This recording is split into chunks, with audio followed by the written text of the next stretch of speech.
Dhaka Maverick presents Frost Blast টি-20 টুর্নামেন্টের দ্বিতীয় আসরে জয় দিয়ে শুরু করল Bashundhara Strikers. Bashundhara Sports City cricket গ্রাউন্ডে জমকাল আয়োজনে 17 অক্টোবর শুক্রবার পর্দা ওঠে Dhaka Maverick presents Frost Blast টি-20 টুর্নামেন্টের দ্বিতীয় আসরের। উদ্বোধনী দিনে 3 নম্বর ম্যাচে মাঠে নামে বসুন্ধরা স্ট্রাইকার্স ও টিম আর্কিটেক্ট। সন্ধ্যা 6টার ম্যাচে টিম আর্কিটেক্টকে 5 উইকেটে হারিয়ে স্বপ্নের সূচনা করেছে স্ট্রাইকার্সরা।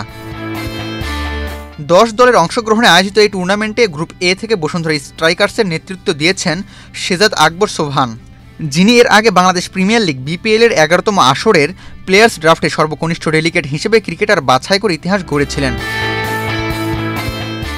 প্রথমে ব্যাটিং করে টিম আর্কিটেক্ট নির্ধারিত 20 ওভারে তোলে 144 রান।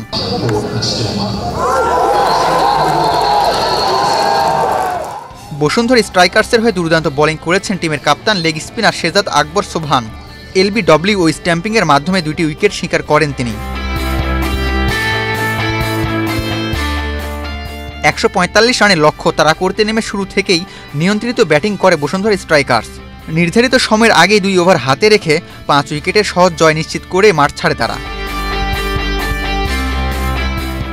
ম্যাচ শেষে বসুন্ধরার অধিনায়ক শেজাদ আকবর সোবহান জানান, দলের জয় ভূমিকা রাখতে পেরে ভালো লাগছে, টুর্নামেন্ট জয় একমাত্র লক্ষ্য। স্পিন বল একটা ফ্যান, সো উইকেট নিয়ে খুশি, অবশ্যই আমার টিমকে কন্ট্রিবিউট করতে পারছি। আর মানে আমি খালি খুশি না হতে পারি, আমার পুরো টিমটা খুশি। আর আমার হচ্ছে মেন গোল পুরো টিমে খুশি বানায়। আর এই উইকেট নেওয়া হচ্ছে হাসাহাসি, এটা হচ্ছে অনেক একটা আনন্দের জিনিস। অবশ্যই আমার জয়জন যাচ্ছে, আমার ট্রফি আনতে যাচ্ছি।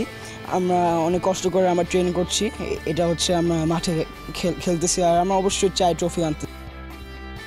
গ্রুপ পর্বে বসুন্ধরা স্ট্রাইকার্সের বাকি ম্যাচগুলো অনুষ্ঠিত হবে 24 অক্টোবর মার্কেন্টাইল ব্যাংকের বিপক্ষে, 31 অক্টোবর আইনজীবীদের দল বিএলসিসির বিপক্ষে এবং 7 নভেম্বর গ্রামীণ ফোনের বিপক্ষে মাঠে নামবে তারা। আবু তালহা, বাংলাদেশ প্রতিদিন।